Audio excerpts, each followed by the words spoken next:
Welcome back, everyone, to Read Me TT Bedtime Series. Read2Me TT Bedtime Series. I hope you're all ready for another fun bedtime story. I'm Pauline Philip, and I am going to be one of the readers tonight. I work with the National Trust of Trinidad and Tobago. That is a company, I don't know if you've ever heard of it. It's an organization that looks after all those old buildings and sites that tell us about our history. Our job is to look after them and make sure they stay safe, right? So I know that you will also be looking out for them. And joining me tonight is? My name is Cherisse Braithwaite Joseph. I work for the Environmental Management Authority. Basically, what I do is if anybody wants to build a building or have a farm or any kind of development at all, they have to get consent to do so to make sure that they do it in a way that protects the environment as best as possible. So what I do is I make sure that people protect wild.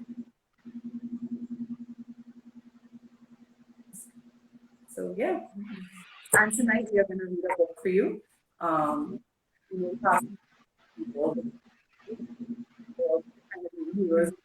And staying inside a flattening curve.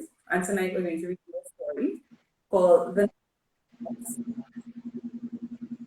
Yes, Auntie Cherisse, tonight's book is written by Ricardo Keynes Douglas, and it's illustrated by Anushka Galochko. If you look here, you can see it. Yeah, you can look at hers or you can look at mine. And it's a really interesting story called The Nutmeg Princess.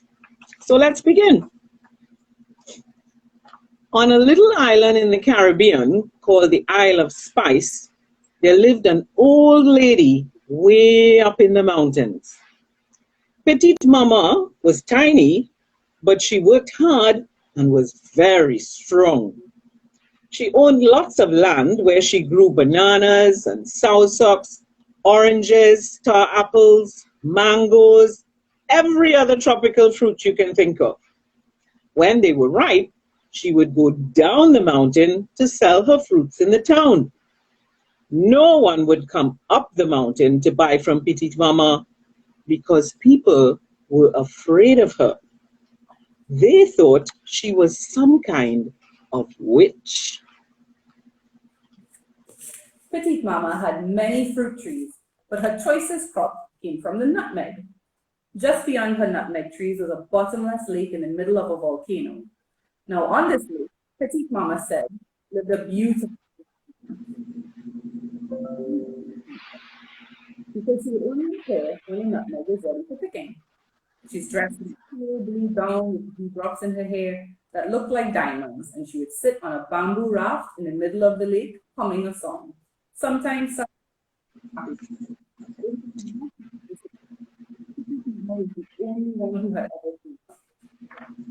Are you seeing her? Are you seeing the princess in her blue gown on the raft? I think maybe only Mama can see her. In the town lived a boy named Aglo and his best friend, a girl named Petal. Aglo and Petal loved to spend time with each other. Sometimes they would splash in the ocean. Other times they played hide and seek among the colorful trees and bushes. But what they loved most was reading together. Whenever they saw Petite Mama selling her fruits, they would call out, "Do you want any help today, Petite Mama?" And she would shout back, "No thanks, children, not today." Some days, Petite Mama would surprise them and throw a couple of mangoes or plums for them. They would bite into the fruit and laugh as the sweet juices trickled down their chins. One day, Aglo went all the way up the mountain to see Petite Mama. "Is there really a nutmeg princess?" he asked. "I would like to see her. The nutmeg is beginning to bloom and she should appear soon." "Do you believe that I see her?" Petite Mama asked. "Oh yes, Petite Mama, I believe you." "Then get up bright and early in the morning. When you hear the first cock crow, start to climb the mountain until you reach the lake. Sit down on the By the old red lady and wait. Will she? You need to good Lord, you, my child. And with that, I ran down the mountain straight to Petal. Do you see Aglo? He's going up the mountain, and Petal's going with him. They're going to look for the princess. Mama. They are very brave for that mountain.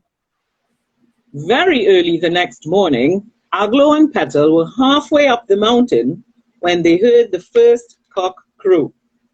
Up and up they went until at last they came to the small lake. The smell of nutmeg was very strong, drifting back and forth in the fresh morning breeze. Suddenly, everything became very still. "Look," said Aglo quietly, pointing to the raft. "There she is." "Where? Where?" Petal shouted. But no matter where Petal looked, she couldn't see the princess. Do you see the princess? There she is, in a pretty blue dress. There's Aglo. And what you see here is nutmeg. These are nutmegs. What is she like, Aglo? Asked Petal. She's very beautiful. She's wearing a long blue dress and she has diamonds in her hair. And she's smiling at us. Oh, she's gone, Petal. She's gone.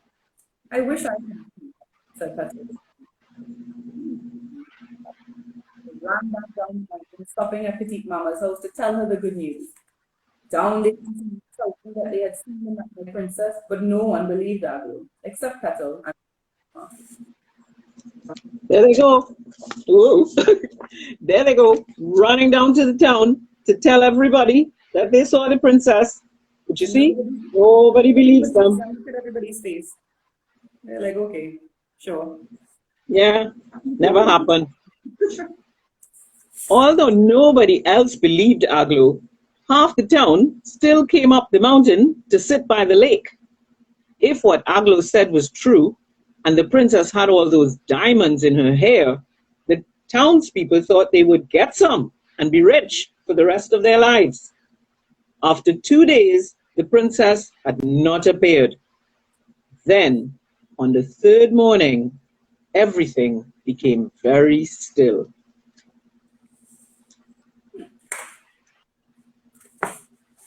There she is, exclaimed Aglo. Where, where? Shouted everyone. All they could see was the bamboo raft.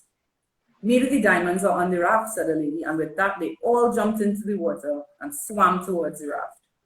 The nutmeg princess stood there singing her sad song. She saw what she cared for it, nothing else. Signal.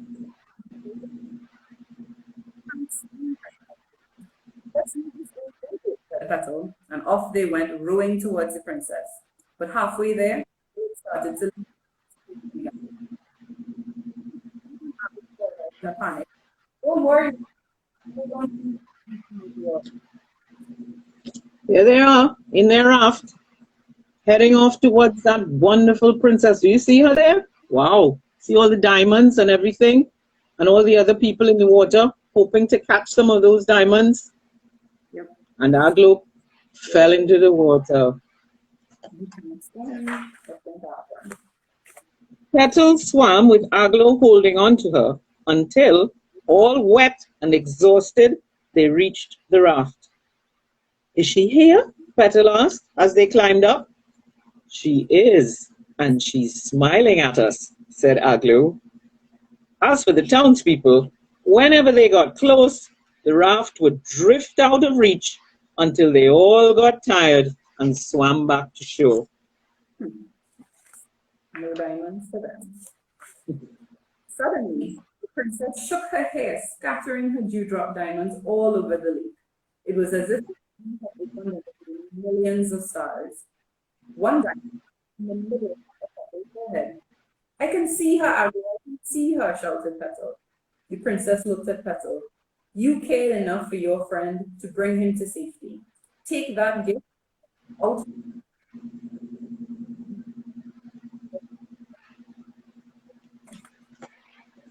See there? See the diamond? Right in the middle of Petal's forehead? Would you like to have a diamond in the middle of your forehead? I wouldn't mind. I would. That wouldn't be bad. That wouldn't be bad. I would love one.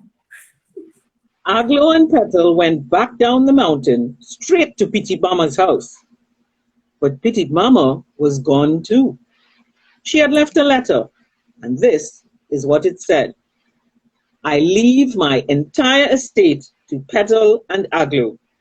I know they will keep my fruit and my nutmeg trees growing for generations to come. Wow. That's so nice. So today, because of Petal and Aglo's hard work, the nutmeg is the most precious crop on that little island in the Caribbean, the Isle of Spice. As for the nutmeg princess and Petite Mama, no one has ever seen them again. Oh, there's that wonderful nutmeg princess. What do you think is her connection to Petite Mama? I don't know. I think Petite Mama was the nutmeg princess. I think so too. What do you guys think? Do you guys think that the nutmeg princess was Petite Mama? And what is this story? What is this story telling us? What can we learn from this story and those greedy townspeople? What is the lesson there? Greed is not a good thing. The most greedy people didn't get anything. Look at them. Just trying to get diamonds. All they got was wet. That's a diamond. And Petal got the diamond because Petal was a really good friend to Aglo. Even though she couldn't see the princess at first, she still went with him, she still believed him, and she saved him when he fell into the water. Everybody should have a friend like Petal. Yes. And Petite Mama saw that and left her whole estate to them. And a diamond in the head. Trusted them to be able to keep the fruits and nutmegs growing for generations. And it doesn't say it in the book, but the Isle of Spice with nutmeg is an island called Grenada, where the author is actually from. So, and they still grow nutmegs to this day. So, have you ever been there to Grenada?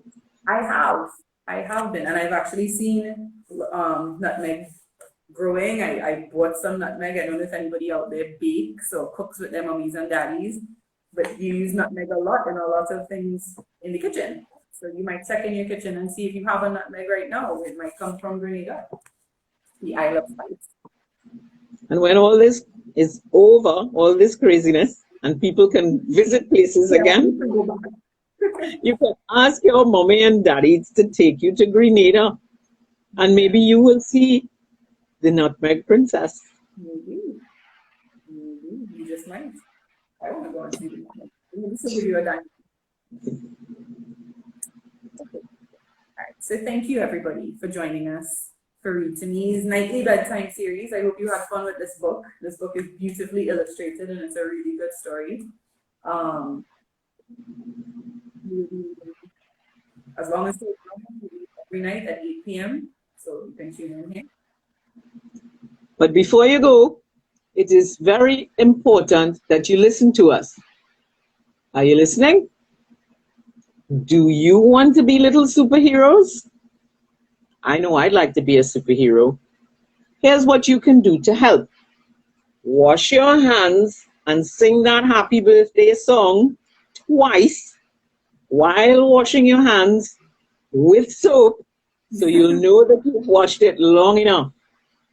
Keep your hands out of your mouth and remind mommy, daddy, granny, Nona, everybody to wear their masks if they're going out. Right. And then you can be a superhero too. Yeah, we can all be superheroes. We can all do this. We are all in this together. So, just keep that in mind. So make sure and come back tomorrow, because there's going to be two brand new readers doing a brand new bedtime story that we know you will enjoy. Good night. So good night, everybody.